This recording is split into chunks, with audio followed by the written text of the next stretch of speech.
세계 최고 두뇌 최대 부호 성공 집단을 탄생시키는 유대 솔로몬 탈무드 제145장 토라에 진리가 있다. 왜 먹거리 방법이 있는가?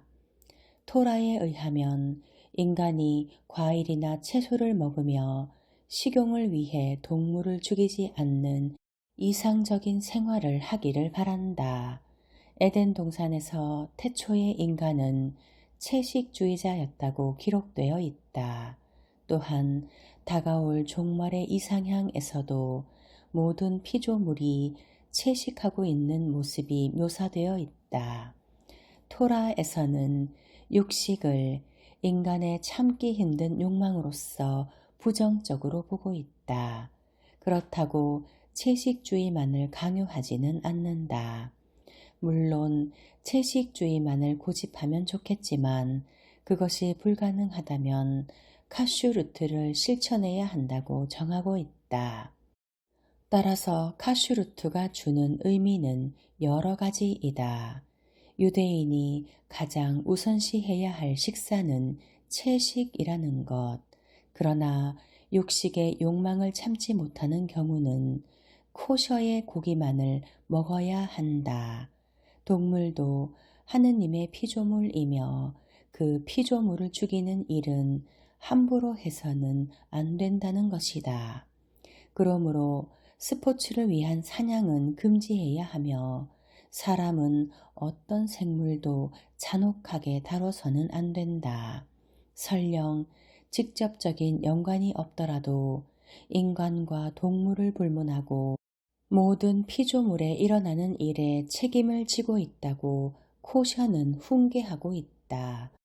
그 좋은 예로서 몇 해 전 보스턴의 라피 법정은 학대받은 멕시코인 노동자가 딴 포도 열매는 코셔가 아니라는 판정을 내렸다. 그 예에 따르면 곤봉으로 때려 죽인 물개 새끼의 모피로 만든 코트는 코셔가 아니며 입어서는 안 된다는 말이 된다.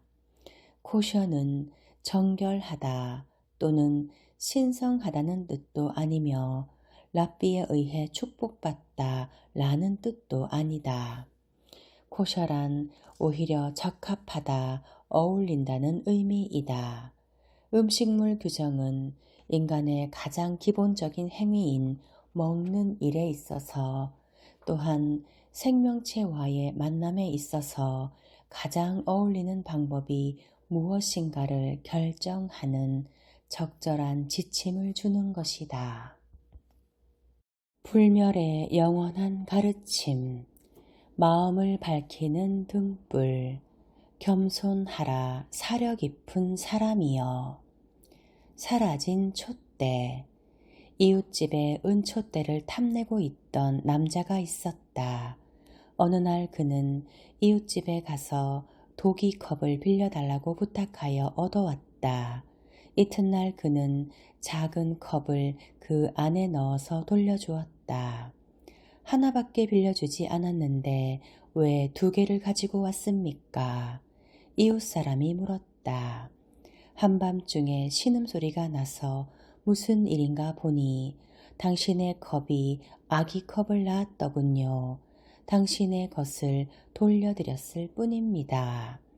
놀란 이웃은 잠자코 컵을 받았다. 이튿날 남자는 다시 주석 접시를 빌려달라고 청했다. 그는 2장의 주석 접시를 돌려주면서 큰 접시가 작은 접시를 낳았다고 이웃에게 설명했다.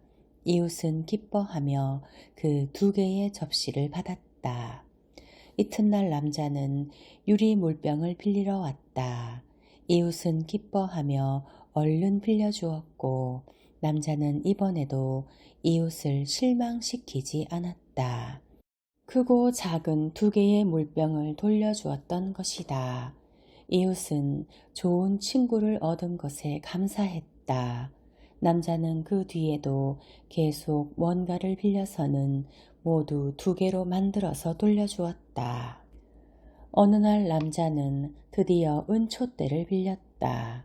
그가 나타나지 않은 채 며칠이 지났다. 이웃은 남자의 집에 가서 문을 두드리며 말했다. 빌려간 은촛대를 돌려주시겠습니까? 남자는 대답했다. 죄송합니다. 이 일을 어떡하지요? 한밤중에 신음소리가 나길래 무슨 일인가 가보니 당신의 촛대가 죽어있지 않겠습니까? 이웃은 깜짝 놀라 말했다. 뭐라고요? 도대체 어떻게 촛대가 죽을 수 있단 말입니까? 컵과 접시와 물병이 새끼를 낳을 수 있다면 촛대가 죽었다고 해도 이상할 것이 없지 않습니까? 당나귀 인간. 몹시 가난한 유대인이 있었다. 6월절이 돌아왔는데 가지고 있는 식량이 바닥난 것을 알자 그는 도시의 부자를 찾아갔다. 나리, 저는 돈을 달라고 하지는 않겠습니다. 부자한테는 1펜이라도 그것과 작별하는 것은 괴로운 일이므로 죽일 전에 그런 고통을 드리고 싶지는 않습니다. 제가 부탁하고 싶은 것은 그저 당신의 당나귀 중에서 가장 좋은 놈 한 마리를 빌려주셨으면 하는 것 뿐입니다. 한밤중이 되기 전에 꼭 돌려드리겠습니다. 돈이 한 푼도 안 든다 하더라도 내 당나귀를 저자에게 몇 시간 빌려줘도 괜찮을까? 부자는 생각했다. 결국 그는 그 가난한 남자에게 가장 좋은 당나귀를 빌려주었다. 남자는 당나귀를 시장에 가지고 가서 베두인족, 즉 아랍의 유목민에게 팔았다. 그날 밤 늦게 그는 베두인의 천막에 가서 당나귀의 고삐를 풀고 소유주의 집으로 끌고 갔다. 그런 다음 그는 베두인의 천막으로 다시 돌아가 당나귀 고삐에 자신을 묶고 아침이 되기를 기다렸다. 해가 뜨자 베두인이 천막에서 나왔다. 당나귀가 묶여 있어야 할 곳에 남자가 묶여 있는 곳을 보고 기절할 듯이 놀랐다. 그는 소리쳤다. 당나귀여, 간밤에 대체 무슨 일이 일어난 것이냐? 가난한 남자가 말했다. 이 일을 어떻게 하면 좋겠습니까? 저는 마법에 걸려 당나귀가 되어 있었는데 이제야 겨우 사람으로 돌아왔군요. 그렇다면 너를 놓아주는 수밖에. 마법에 걸린 사람을 내 곁에 두고 싶진 않으니까. 베두인은 고삐를 풀어서 그를 자유롭게 해주었다. 가난한 남자는 신이 나서 집으로 돌아가 당나귀를 판 돈으로 축일에 필요한 것들을 샀다. 한편 베두인은 다른 당나귀를 사기 위해 시장에 나갔다. 그랬더니 부자의 당나귀가 또 나와 있는 것이 아닌가. 베두인은 싱긋 웃더니 그 당나귀에게 다가가서 귀에 대고 속삭였다. 오, 정말 불쌍한 녀석. 누군가가 너를 사주기를. 하지만 나는 2번 다시 속지 않을 것이야. 시골 사람. 한 시골 사람과 그의 아내가 코즈니츠의 차디크, 랍비 이스라엘을 찾아와서 아이를 낳을 수 있도록 2사람을 축복해 달라고 간청했다. 그럼 먼저 나에게 금화 52크라운을 주시오. 랍비는 말했다. 랍비님, 금화 10크라운이라면 어떻게 해보겠지만 그 이상은 도저히 없습니다. 시골 사람이 20크라운을 내겠다고 해도 랍비는 여전히 고개를 가로저었다. 금전의 타협을 보지 못한 시골 사람은 마침내 우라통이 터져서 아내에게 말했다. 그만 돌아갑시다. 신께서 랍비 없이도 아이를 낳을 수 있도록 우리를 도와주실 거요. 그것이 바로 내가 듣고 싶었던 말이라네. 랍비 이스라엘은 소리쳤다.